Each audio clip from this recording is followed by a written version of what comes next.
द्रौपदी ताली बजा करके हंसी कहने लगी, वाह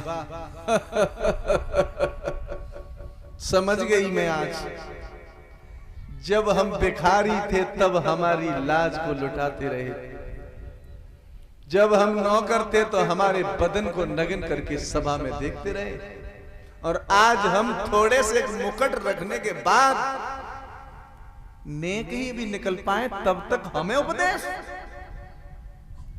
बाबा एक बात बताइयो, जादरा मेरी समाज में साड़ी खिंच रही थी, मैं गिड़गिड़ाती रही, बाप के सामने बेटी नग्न होना क्या अच्छा है? राज दरबार में एक कुल वधू का वस्त्र विहीन करना क्या शास्त्र में लिखा है? उस दिन तुम्हारी ये नीत, ये तुम्हारा ज्ञान कहां गया था? क्या आप समाज में बैठे नहीं थे? क्या आप गंगा जी के पुत्र नहीं हो? उस दिन तुम्हारा कहां गया था ये उपदेश? पितामह भीष्म की आंखों से आंसू चलने लगे। समझ गया द्रौपदी, समझ गया। उस दिन की तू बात कर रही है, उस दिन मैंने उस नीच का अन्न खाया था। द्रौपदी कहने लगी, उस दिन आपने नीच का नमक खाया था, आज कौन सी मिर्च खाई है तुमने? आज कहां से ज्ञान आओ है? बोले बेटा, मेरे तन से जो लहू था वो नमक खाने वाला निकल चुका है, केवल वही लहू है जो मां गंगा से पैदा है।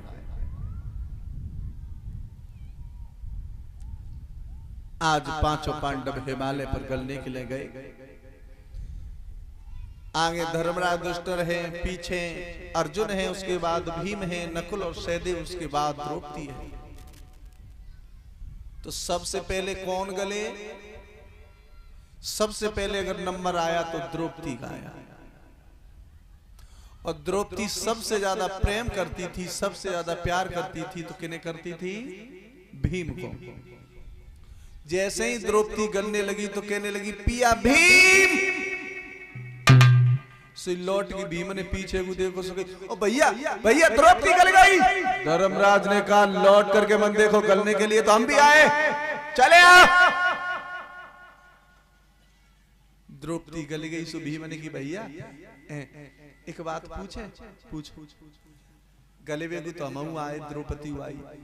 सबसे पहले द्रौपदी काय को गले गई?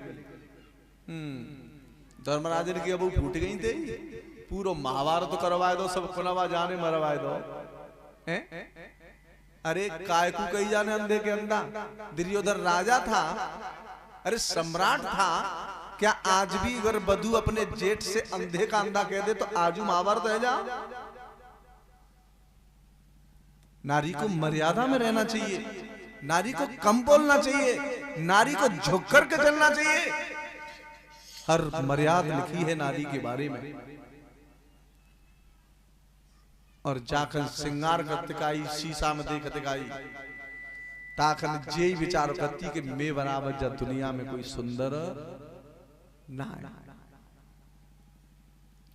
और प्यारे, सुंदर इस चमड़ी से सुंदर नहीं होते हैं।